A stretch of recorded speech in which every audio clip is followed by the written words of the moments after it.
முதமா சம்பளம் 174 ரூபாய். என்னப்பா வாயை திறந்து நன்னா இருமான்னு ஆசிரமம் பண்ண மாட்டலா? லலிதா, தட்சணை 4 நாவுக்கும் 8 நாவுக்கும் பல பேருக்கு பஞ்சாயத்து சொல்லி சபையில ஆசீர்வாதம் பண்ணி வச்சிருக்கேன். ஆனா ஒரே நேரத்துல இவ்வளவு பணத்தை என் தொழில நான் பார்த்தது இல்லம்மா. அதான் வாயடிச்சு போயிட்டேன்.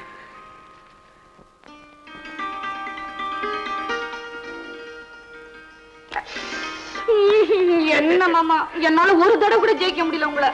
நான் என்னம்மா தங்கவேலு போய் விளையாடுறத பார்க்கணும். என்னம்மா சிரிக்கிற? வாய்க்கு வாய் தங்கவேலு சொல்றதுல ஒண்ணும் குறைச்சல. மேலுக்காக கோபம் குறையாத மாதிரி நடிக்கிறேன். என்னம்மா கோபிச்சுக்கிட்டே வீட்டை எல்லாம் விட்டுட்டு ஓடி போய் பட்டாளத்துல சேர்ந்துட்டானே அந்த பையன்.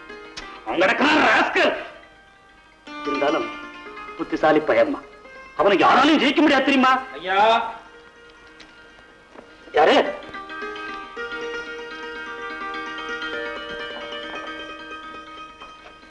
தந்தையா? யார்கிட்ட இருந்து மாமா? எனக்கு என்னம்மா தெரியும், நீதான் படிச்சு சொல்லணும். லலிதா, தந்தியில என்னம்மா இருக்கு? என்னம்மா? தங்கவேலுவை யாருமே ஜெயிக்க முடியாதுன்னு சொன்னீங்களே, அவனை ஏமான் ஜெயிச்சுட்டான். அண்டையில செத்து போயிட்டான்.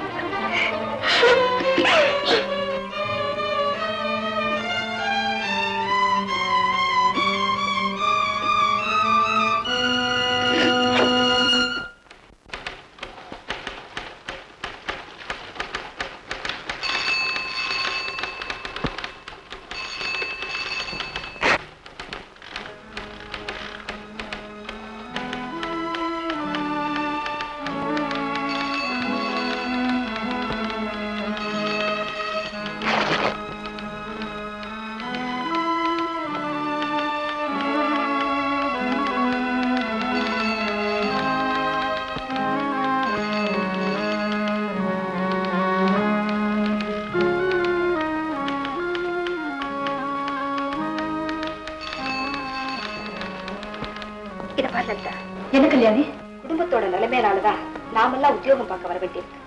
தாம்பீகமா வரணுங்கிறது இல்ல, ஆனா கொஞ்சம் டீசெண்டா வரலாம் இல்லையா? புதுசா ஒரு பிளவுஸும் புடவையும் வாங்கிக்க. அந்த பணம் இருந்தா பசங்களுக்கு புஸ்தகம் வாங்கலாம், ஆத்து செலவுக்காகும். ஒரு நாடே இருக்கு எங்க ஆத்துல. அது சரி, எத்தனை கழுகுங்க இருக்கு நம்ம சுத்தி. வேணும்னா நான் பணத்தை புடவை வாங்கிக்க, மெதுவா திருப்பி கொடுத்தா.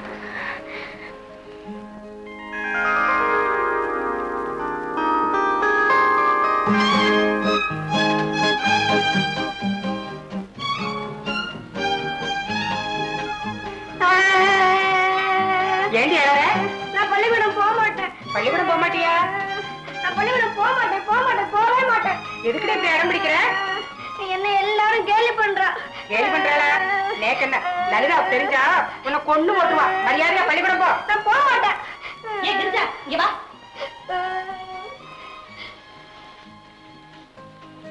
ஏன் பள்ளிக்கூடம் போக மாட்டேங்கிற? எல்லாரும் என்ன தடிவாடம் கேலி பண்றா.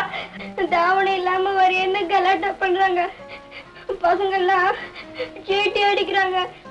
எனக்கு தாவணி வாங்கி கொடு, அப்பதான் நான் பள்ளிக்கூடம் போவேன். இல்லைன்னா நான் பள்ளிக்கூடம் போவே மாட்டேன்.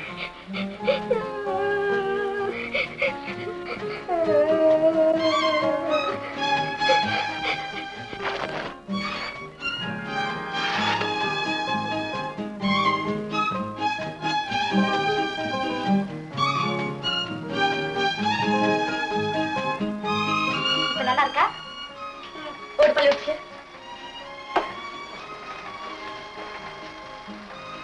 பள்ளிக்கூடம் போயிட்டு வரேன்.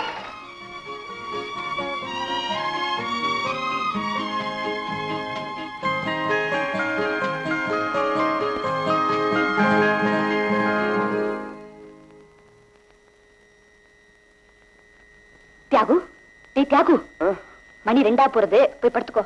காலம்பரை படிச்சுக்கலாம்.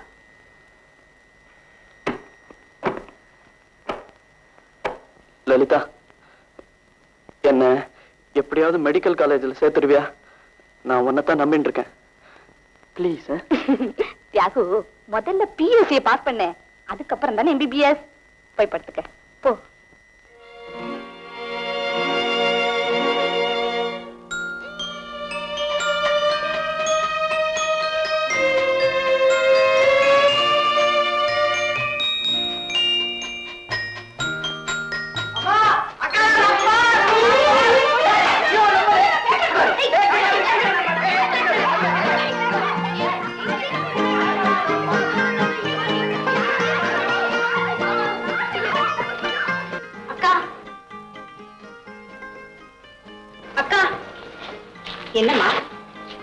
தியாகோ மட்டும் எம்பிபிஎஸ் படிக்க வைக்கிறேன்னு சொல்லிருக்கியே.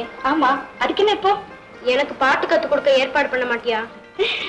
அர்த்தராத்திரி அதே நினைச்சுட்டு இருக்கியா? படுத்துக்கோடி, பாக்கலாம்.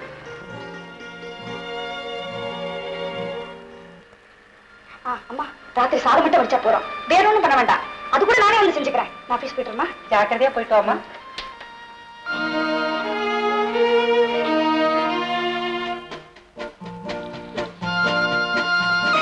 என்னடா தியாகு, திருட்டுத்தனமா யாருக்கும் தெரியாம? மெடிக்கல் காலேஜ்ல சீட் கிடைக்கணுமே, அதுக்குதான். பியூசி பரீட்சையில நல்ல மார்க் எடுத்திருந்தா மட்டும் போறாத, இன்டர்வியூல பாஸ் பண்ணணும். அதுக்கு நல்ல பர்சனாலிட்டி வேணும்.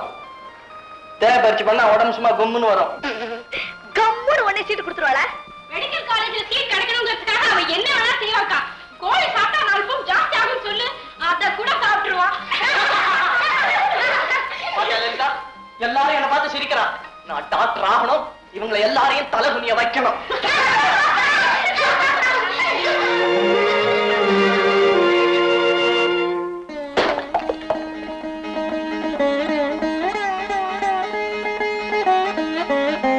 ஜெயராமா, அம்பி ஏன் தோப்பு காணம் போட்டு இருக்கான்? சீக்கிரம் கல்யாணம் ஆகணும்னு இருக்கும். அரே, இவருக்கா? அவ அக்காவுக்கு இருக்கலாம். அறிவு இருக்காயா? அறிவு இருக்காயா உமக்கு? இவ அக்கா இப்ப கல்யாணம் பண்ணிட்டா, இவ எல்லாம் நடு தெருவுல நிக்க வேண்டியதான். ஏண்டா தியாகு, இப்படி வா.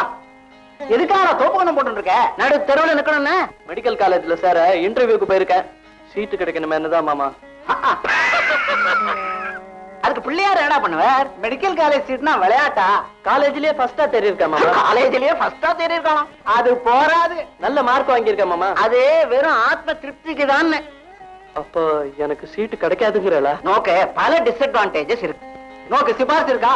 தகுதியும் இருந்தா மட்டும் போறாதான், நல்ல சிபாரிசு இருந்தாதான் மெடிக்கல் காலேஜ்ல இடம் கிடைக்குமா மாமா? யாருமா சொன்னது? சில வம்பு மடங்கள் சேர்ந்து தியாகோட மனசை போட்டு குழப்பி வச்சிருக்காங்க. இதெல்லாம் உண்மையா இருக்கலாமோன்னு நேக்கும் தோன்றுது மாமா. இவன் ஒரேடி அழறான், ஒத்த கால்ல நிக்கிறான். உங்க செல்வாக்க வச்சு ஒரு சிபாரிசுக்கு நீங்க தான் எப்படியாவது ஏற்பாடு பண்ண மாமா.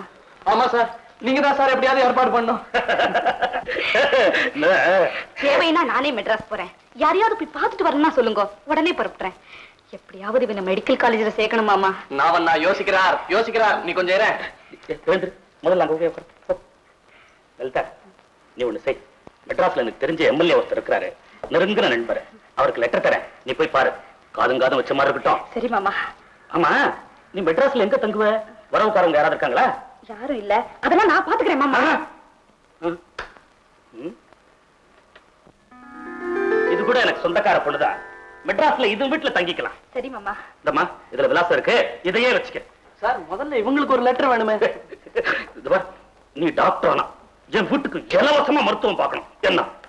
உங்க கிட்ட இருந்து லெட்டர் வாங்கிட்டு வர எல்லாருக்குமே ஃப்ரீ சார்.